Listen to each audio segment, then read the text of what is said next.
Break के बाद भी आपका स्वागत है और हमारी खास पेशकश में आपका स्वागत है, जहां पर हम आपको इस खास सीरीज़ के जरिए ये बताते हैं कि कमोडिटी में आपके लिए इन्वेस्टमेंट के निवेश के कितने मौके हैं और उसमें वायदा बाजार की एनसीडीएक्स की क्या भूमिका हो सकती है।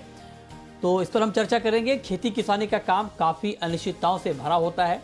एग्री मार्केट में कीमतों में उतार चढ़ाव का रिस्क काफ़ी ज़्यादा होता है, लेकिन अगर एग्री सेक्टर के पार्टिसिपेंट्स डेरिवेटिव मार्केट में मौजूद टूल्स का इस्तेमाल करें तो काफ़ी हद तक इन जोखिमों को कम किया जा सकता है।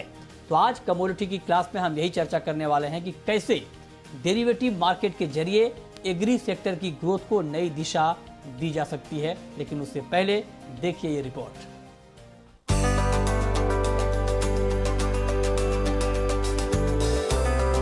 मौजूदा दौर में नए निवेशकों की दिलचस्पी ऐसे विकल्पों में ज्यादा है जिन पर एक तो बहुत लोगों की नजर नहीं पड़ी हो और साथ ही उसमें निवेश की अवधि भी कम हो। ऐसा ही एक मजबूत, विकसित और सरकार द्वारा संचालित विकल्प एग्री सेक्टर है। एग्री सेक्टर वायदा के पार्टिसिपेंट्स के लिए कई फायदे हैं। इस सेगमेंट के जरिए सभी पार्टिसिपेंट्स अपने निवेश पोर्टफोलियो के लिए सेक्टर विशेष और डाइवर्सिफिकेशन का फायदा पहुंचा सकते हैं। हालांकि निवेश के विकल्प की जरूरत निवेशकों की रिस्क प्रोफाइल और दिलचस्पी से भी नियंत्रित होती है। एग्री डेरिवेटिव मार्केट अलग अलग मकसद और प्रोफाइल वाले निवेशकों के लिए कृषि क्षेत्र में निवेश का एक बढ़िया और पारदर्शी तरीका मुहैया करता है। फसल के समय कीमतों में गिरावट और नुकसान से खुद को बचाने के लिए किसान अपना बिक्री भाव तय कर सकते हैं या हेजिंग के जरिए भविष्य में होने वाले किसी भी तरह के नुकसान से खुद को बचा सकते हैं। किसान पुट ऑप्शंस जैसे हेजिंग टूल्स के जरिए कीमतों में गिरावट के रिस्क को कम कर सकते हैं, साथ ही भाव बढ़ने पर ऊंची कीमतों का फायदा भी उठा सकते हैं। यानी हेजिंग के साथ बेहतर निवेश का विकल्प मिल जाता है।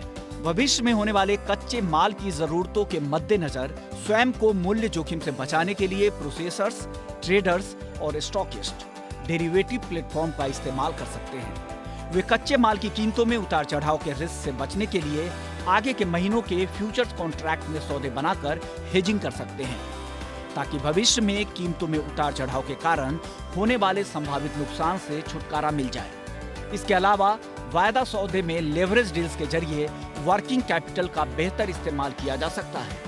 स्टॉकिस्ट डेरिवेटिव मार्केट में शॉर्ट हेजिंग के जरिए अपने स्टॉक के भाव को गिरावट के असर से बचा सकते हैं। वहीं लंबी अवधि में पैसे बनाने की इच्छा रखने वाले निवेशकों के पास कमोडिटी इंडेक्स का इस्तेमाल करने का भी विकल्प है। सभी तरह के निवेशक नए लॉन्च किए गए एग्री कमोडिटी इंडेक्स के साथ शुरुआत कर सकते हैं। इंडेक्स में लंबी अवधि के लिए निवेश का एक यूनिक फायदा है, क्योंकि इंडेक्स का कैश में सेटलमेंट होता है और इंडेक्स में शामिल कमोडिटी की तरह इसमें अनिवार्य डिलीवरी का प्रावधान नहीं है।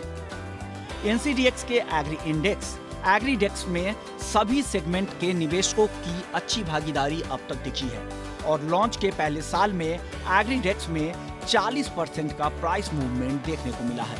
इंडेक्स संस्थागत निवेशकों, पोर्टफोलियो मैनेजर्स या एसेट मैनेजमेंट कंपनियों के लिए शानदार वैल्यू क्रिएट कर रहा है। यानी कुल मिलाकर डेरिवेटिव मार्केट में एग्री सेक्टर के पार्टिसिपेंट्स के लिए ढेरों विकल्प हैं। संस्थागत निवेशकों से लेकर किसानों तक हर कोई अपनी जरूरत के हिसाब से कमोडिटी वायदा प्लेटफॉर्म के जरिए जोखिम का प्रबंधन कर सकता है।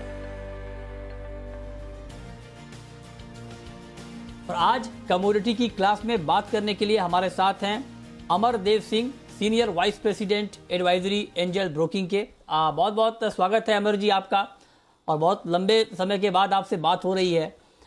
मेरा पहला सवाल अमर जी आपसे ये होगा कि डेरिवेटिव मार्केट के जो टूल्स हैं, जी थैंक यू सर। तो डेरिवेटिव मार्केट के जो टूल्स हैं, इसका इस्तेमाल जो एग्री के पार्टिसिपेंट्स हैं, जो ट्रेडर हैं, जो इन्वेस्टर हैं, वो किस तरह से कर सकते हैं, ये जरा आप डिटेल में बताएं सर। जी धन्यवाद मृत्युंजय जी, आपसे बात करके बहुत अच्छा लग रहा है लंबे अरसे के बाद। तो जैसा आपने कहा कि डेरिवेटिव्स मार्केट में जो टूल्स हैं वो एग्री ट्रेडर्स हैं, निवेशक क्या कर सकते हैं, किन टूल्स का इस्तेमाल कर सकते हैं। तो एक अच्छी बात जो हो रही है, जो देखा जा रहा है कि एग्री मार्केट्स में भी जो, क्योंकि क्या होता है कि जब आप किसी भी डेरिवेटिव्स मार्केट को कहीं भी दुनिया में कहीं भी देखते हैं और उसे जब आप देखते हैं कि वो डेवलप क्यों किस पेस पे कर रहा है, क्यों नहीं कर रहा है, क्या चैलेंजेस आ रही हैं, तो उसके लिए जो है फिजिकल मार्केट जो है वो बहुत इंपॉर्टेंट रोल प्ले करता है, क्योंकि अल्टीमेटली जो डेरिवेटिव्स हैं एग्री कमोडिटीज से कहीं ना कहीं फिजिकल में इसका इस्तेमाल हो रहा है, लोग इस्तेमाल कर रहे हैं। तो ये एक इंस्ट्रूमेंट एज एन इंस्ट्रूमेंट बहुत पावरफुल इंस्ट्रूमेंट है, जो जितने भी एग्री में चाहे वो ट्रेडर्स हों, निवेशक हों, फार्मर्स हों, वो यूज कर सकते हैं। और इसमें यदि देखा जाए तो जो मेजर कमोडिटीज हैं, सोयाबीन हो गया, ग्वार सीड, ग्वार गम, चना, RM सीड, व्हीट, मेज, ये सब जो मेजर कमोडिटीज हैं इनमें कहीं ना कहीं डेरिवेटिव्स एक काफी इंपॉर्टेंट रोल प्ले कर सकता है, चाहे वो किसान हो उनके लिए, चाहे वो ट्रेडर्स हो उनके लिए, या फिर कंपनीज के लिए। क्योंकि यदि आप देखेंगे तो ये जो एग्री कमोडिटीज हैं इनमें जिस तरह की वोलेटिलिटी हमें देखने को मिलती है, तो कहीं ना कहीं अपने आप को प्रोटेक्ट करने के लिए वो डेरिवेटिव्स इंस्ट्रूमेंट्स इस्तेमाल कर सकते हैं। और दूसरी बात सबसे जो अच्छी है कि वो डेरिवेटिव इंस्ट्रूमेंट्स जो हैं वो फॉरवर्ड लुकिंग होते हैं, तो कहीं ना कहीं वो एफिशिएंट प्राइस डिस्कवरी में हेल्प करते हैं, और जो सप्लाई डिमांड मैकेनिज्म है स्पॉट मार्केट में उसको रिफ्लेक्ट करते हैं डेरिवेटिव्स प्राइसेस। तो ये काफी एक पॉजिटिव है। ये जरूर है कि क्योंकि थोड़ा कॉम्प्लेक्स इंस्ट्रूमेंट है, तो इसमें जो अंडरस्टैंडिंग है जो वो एक इम्पॉर्टेंट रोल डेफिनेटली प्ले करती है। पर मैं ये देखता हूँ कि चाहे फ्यूचर्स हो या फिर ऑप्शंस हो, क्योंकि ऑप्शंस भी एक बहुत अच्छा इंस्ट्रूमेंट है, इसे इंश्योरेंस की तरह भी यूज कर सकते हैं। It's like an insurance product, तो आप ऑप्शंस को यूज कर सकते हैं। और इसमें सबसे बड़ी बात क्या है कि क्योंकि ये नेशनल लेवल पे ये एक्सचेंजेस हैं, तो स्पॉट और फ्यूचर्स में आप देखेंगे कि कनेक्ट भी काफी अच्छा है और कोरिलेशन भी काफी है। तो ये मैं देखता हूं कि आने वाले सालों में एग्री कमोडिटीज में डेरिवेटिव इंस्ट्रूमेंट्स में चाहे एक सवाल मैं आपसे अमर जी और पूछना चाहता हूं कि ये जो आपने कनेक्ट की बात कही सर, तो क्योंकि किसी भी मार्केट में जब आप ट्रेड लेते हैं या इन्वेस्ट करते हैं तो जोखिम का एक बड़ा मसला सामने होता है कि जोखिम कितना है, रिस्क कितना है। तो मैं आपसे ये पूछना चाहता हूं कि जोखिम कम करने के लिए जो टूल्स आपने बताए डेरिवेटिव मार्केट के, एग्री डेरिवेटिव मार्केट के, वो कितने कारगर हैं जोखिम कम करने के लिए। और इसी में एक सवाल मैं और जोड़ता हूं कि छोटे ट्रेडर के लिए जो टूल्स हैं वो कितने मददगार हैं, खास करके ऑप्शंस के टूल।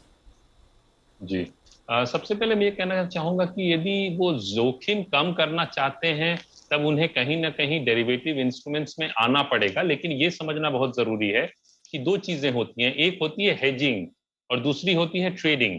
तो जब आप हेज करते हैं मतलब क्या होता है कि आप फिजिकल मार्केट में किसी न किसी तरह से कनेक्टेड हैं, चाहे वो ग्वार सीड प्रोड्यूसर हो या कंज्यूमर हो या फिर सोयाबीन हो या फिर चना हो, किसी भी कमोडिटी को ले लें। तो यदि आप उसको एज अ बिजनेस उस कमोडिटी में ट्रेड कर रहे हैं, उसको यूज कर रहे हैं उस कमोडिटी को, तो कहीं ना कहीं एक्सचेंज प्लेटफॉर्म पे आना आपके फायदे में रहेगा, क्योंकि आप जो प्राइस वोलेटिलिटी है उसको मैनेज कर सकते हैं, रिस्क को मिटिगेट कर सकते हैं। एक बात मैं यहाँ ये कहना चाहूंगा कि रिस्क को कभी भी कहीं भी एलिमिनेट नहीं कर सकते, बट उसे मिटिगेट कर सकते हैं, मतलब उसे कम किया जा सकता है।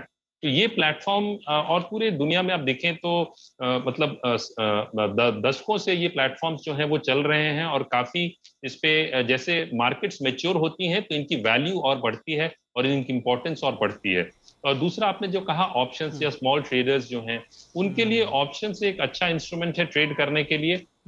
लेकिन ऑप्शंस में क्या है कि ऑप्शंस यदि मैं बात करूं तो ऑप्शंस जो है वो ज्यादा कॉम्प्लेक्स है फ्यूचर्स से, क्योंकि ऑप्शंस में क्या स्ट्राइक प्राइसेस होते हैं, ऑप्शंस में कॉल ऑप्शन होता है, पुट ऑप्शन होता है, फिर ऑप्शन में उसके ये डेरिवेटिव्स होते हैं। तो कहीं ना कहीं उसमें थोड़ी सी अंडरस्टैंडिंग ज्यादा जरूरी है। लेकिन यदि कोई बाय करता है ऑप्शन बायर है, यदि उसे तेजी लगती है तो कॉल ऑप्शन बाय करता है, मंदी लगती है तो पुट ऑप्शन बाय करता है, तो कहीं ना कहीं वो एक मतलब लिमिटेड रिस्क में है, क्योंकि उसका जो रिस्क है ऑप्शंस बाइंग में वो उसके प्रीमियम तक लिमिट है। बट उसमें एक चीज का ध्यान रखना है कि आप ऑप्शंस को कभी भी फिजिकल मार्केट की तरह ट्रेड नहीं कर सकते, वो अलग इंस्ट्रूमेंट है। राइट, लेकिन वो काफी अच्छा इंस्ट्रूमेंट और प्रभावशाली इंस्ट्रूमेंट। बहुत जी बिल्कुल, बहुत शुक्रिया अमर जी आपका हमारे साथ जुड़ने के लिए और डिटेल में बताने के लिए कि डेरिवेटिव मार्केट के टूल्स के जरिए आप किस तरह से ट्रेड और इन्वेस्टमेंट की प्लानिंग कर सकते हैं। बहुत शुक्रिया आपका हमारे साथ जुड़ने के लिए।